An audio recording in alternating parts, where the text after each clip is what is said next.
quick thing over domain and range.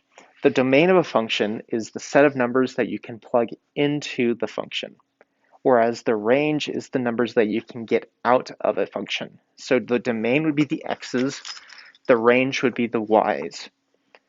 Sometimes the domain and range will exclude a point, usually because that point in particular will break a function. Usually it's when you divide by 0. You don't want to do that because it will make things broken. Operations on functions. So first off, an operator is anything that's like an addition or subtraction, a multiplication, division, anything like that. It does something to the math. So we're going to say that f of x and g of x are both functions. We're just using arbitrary ones, so they can be anything, but for now it's just going to be f and g.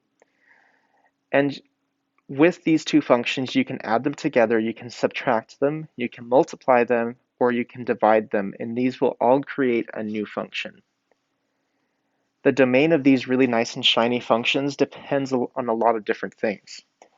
So the domain is what we can input. So the best way for it is that we're going to compare the domains of f of x and g of x.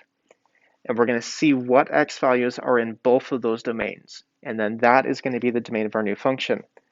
We have to be careful when we're dividing two functions, though, that we don't include x values when the denominator is 0, because then that breaks the function. And it gets really wacky, like the world explodes. And the graph explodes too. Let's go over addition of functions. So when we're adding functions, we're going to do f plus g of x, and that's the same as f of x plus g of x. We say it as f plus g of x, and all what we're really going to be doing here is we're going to add the two functions together. So we're going to combine the like terms like we've been doing with polynomials. So here we have f of x and g of x.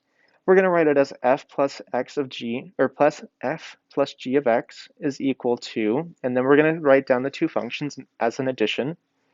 We're going to combine the like terms, so we have 3x plus x, those are like terms, and the 1 plus negative 2, those are like terms. And once we get through adding them together, we're going to have 4x minus 1, and that's going to be our final answer. So let's work through an example really quick of an addition. So we have find h plus g of x, and I'm just going to write in here that this should actually be a t, so it's really important that we keep our inputs the same. So you notice that I'm just changing the t's because those are easier. That's because I'm a little bit lazy.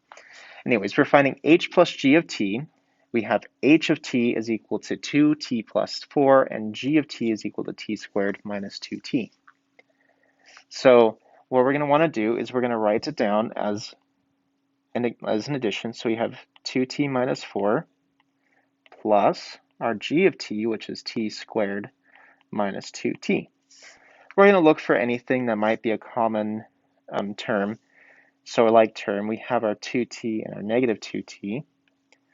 So, and everything else seems to be alone.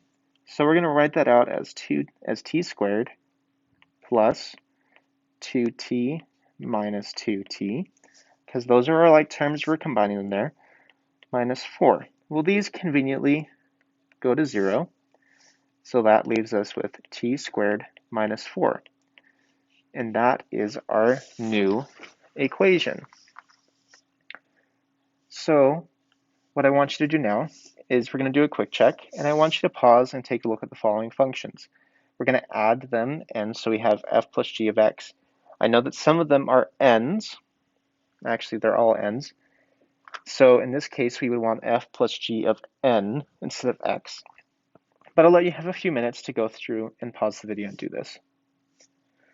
Next, we're going to subtract some functions. And so we're going to have that same interesting notation up there, which is f minus g of x, and that's how we say it. Now, when we're subtracting, we need to subtract every term of the second function from the first function. And then we're going to combine our like terms. So let's look at our magical things again. We have our f of x and g of x. We're going to do f of x minus g of x, and we're going to write that down for us. So we have 3x plus 1 minus x minus 2. And then we have to remember that that negative sign is in everything, so we have to subtract the x and we have to subtract the negative 2. So we're going to combine our like terms as we can. So we have 3x minus x plus 1 minus a negative 2. And we get a final answer of 2x plus 3.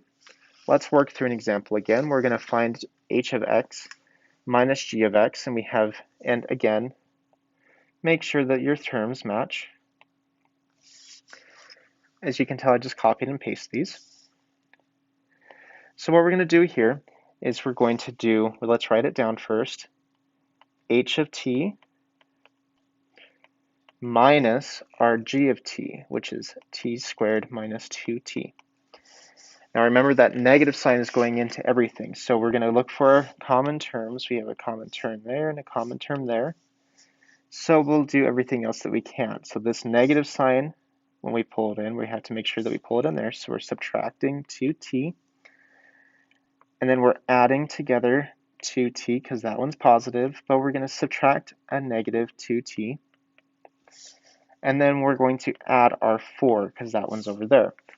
So negative t squared, these two, so 2t minus a negative 2t is going to be positive. So we're going to plus 4t because these will add. This will turn into a plus. And then we're going to add our 4.